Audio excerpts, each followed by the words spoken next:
Hey everybody, this is First Warning Storm Team Chief Meteorologist Brad Panovich. This is Friday morning. I know earlier I posted Monday morning update. Kind of felt like a Monday to me, but let's get into what's going on. I'll try to make this a video a little bit quicker today because we know we've got rain on the way. Let me explain where we are in this whole process. A lot of people look at the radar today and say, oh, we're in a lull. But remember, the heavy stuff isn't coming in until tonight and tomorrow. So this is actually going pretty much according to plan.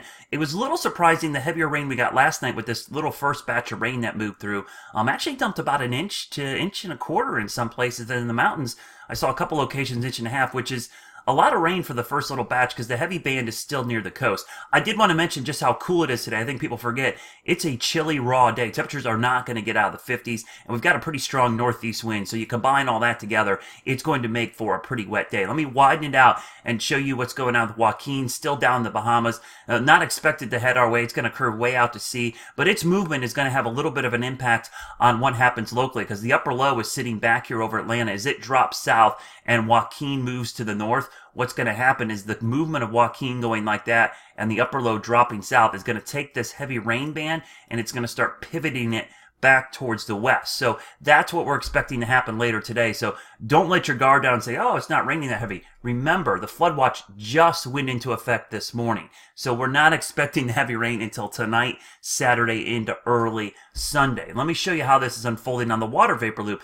You can clearly see our upper low, and you can see it is sagging south. It's over central Alabama now, dropping to the Florida Panhandle, and might move down into Florida. Now, it will probably move more once Joaquin starts to move to the northeast, and it'll take this fire hose of moisture and start pivoting back towards the west. Let me show you what that kind of looks like on our windy map here. This is a map kind of showing the surface flow and wind speeds. You can see the wedge regime we have set up over the Carolinas, but watch what happens as Joaquin moves north, and you can kind of see that frontal band. You see where the convergence is going on near the coast. That starts backing up to the west, and winds are going to be gusty today. I think people are a little taken back by that because the storm is so far away. This is more driven by pressure gradient. We've got an upper low here, strong high pressure over eastern Canada, and a hurricane off the coast. So you can see that easterly flow, which is developing by tomorrow night. And that northeast flow really starts to crank up as we go through tomorrow. And this is really going to set the stage for the heaviest rainfall through tomorrow. You can see the storm moving offshore,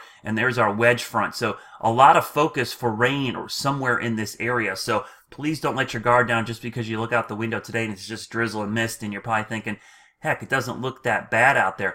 We had about an inch of rain overnight. This was my forecast, and I'm still sticking with 4 to 7. So if you take away the little bit of rain we got overnight, you could probably take an inch off of these totals because this is the whole event from last night through Monday. So 3 to 6, 2 to 4, 6 to 9, and 11 to 14 would be the totals from now until Monday if you subtract this morning, because you got to count all the rain from last night, overnight, this morning, and as we go through the day into tomorrow. So the big story later today is going to be watching this rain shift back towards the west, and I'm going to show you what that looks like on the model. The first thing I'm going to show you is the rainfall, and you can actually see that start to pivot back towards the west as we go into the afternoon. Let me turn off these storm reports so they don't get in the way. Watch what happens as we go through the afternoon. We'll have scattered showers, maybe a rumble of thunder on the coast that starts to move back towards the west as that low drops. So by this evening, we're going into the evening hours, you start to see that moisture flowing in, and by 8 o'clock, it looks like the heavy rain band is going to be over us. 9, 10,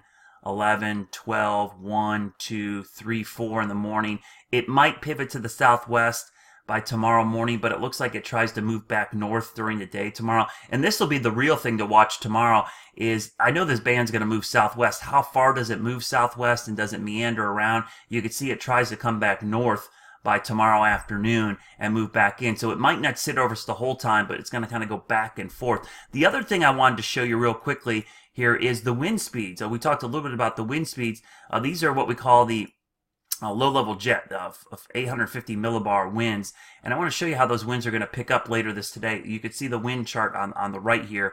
This will be as we go into the afternoon hours, and the winds really start to crank up as we go into the afternoon hours, and that wind becomes gusty at times tonight and tomorrow. And as that heavy rain band moves in, we could see wind gusts up to around 40 or 50 miles per hour just off the surface. So in the mountains, I think there's a good reason we have a high wind watch, because some of those winds could mix down, and you can see the low-level jet setting up tomorrow as that heavy rain band rolls in through the morning hours. So there will be the chance for some gusty winds with this. Don't expect A lot of damage to property. This is more going to be about tree and power line issues as that heavy rain rolls in and softens up the soil, and then we start to see some trees come down. So that's a quick update, and it's a little long-winded, about 5 minutes, but the rain is still on the way. I still expect an additional 3 to as much as 7 inches of rain across the Piedmont, and again, the heaviest stuff starts tonight and lasts through Saturday. Of course, we'll be on the air throughout the afternoon with updates starting at 1 o'clock on NBC Charlotte. I'll see you then.